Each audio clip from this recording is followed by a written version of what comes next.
the pleasure to present to you Dr. Martin Luther King, Jr.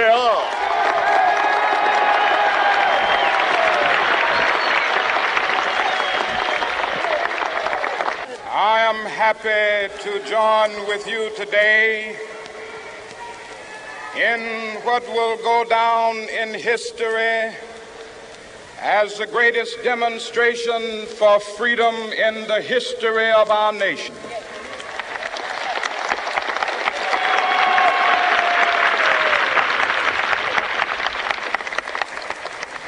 Five score years ago,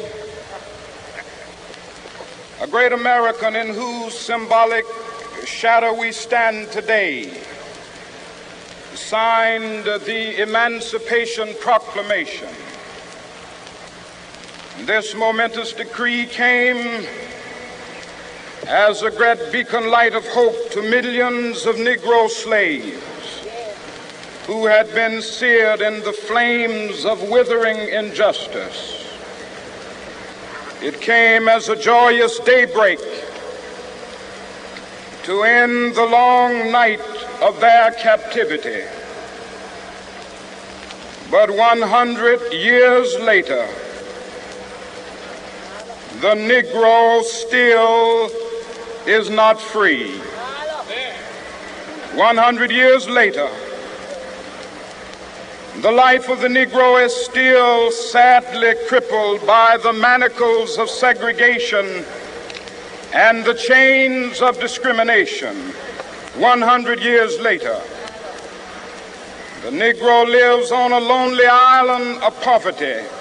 I have a dream that one day this nation will rise up and live out the true meaning of its creed.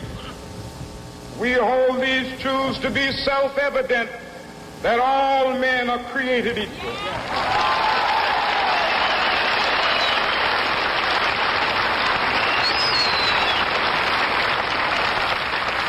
I have a dream that one day on the red hills of Georgia, the sons of former slaves and the sons of former slave owners will they be able to sit down together at the table of brotherhood. I have a dream that one day, even the state of Mississippi, a state sweltering with the heat of injustice, sweltering with the heat of oppression, will be transformed into an oasis of freedom and justice. I have a dream. My four little children will one day live in a nation where they will not be judged by the color of their skin, but by the content of their character. I have a dream today.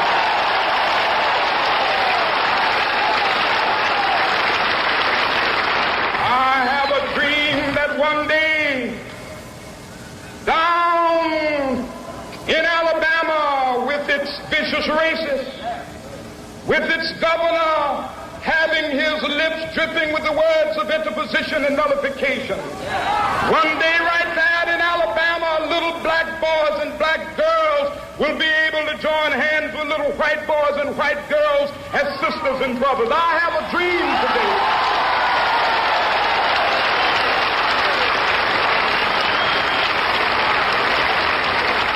I have a dream that one day every valley shall be exalted, and every hill and mountain shall be made low. The rough places will be made plain, and the crooked places will be made straight, and the glory of the Lord shall be revealed, and all flesh shall see it together. This is our hope. This is the faith that I go back to the South with. With this faith, we will be able to hew out of the mountain of despair a stone of hope. With this faith, we will be able to transform the jangling discords of our nation into a beautiful symphony of brotherhood. With this faith, we will be able to work together, to pray together, to struggle together, to go to jail together, to stand up for freedom together, knowing that we will be free one day.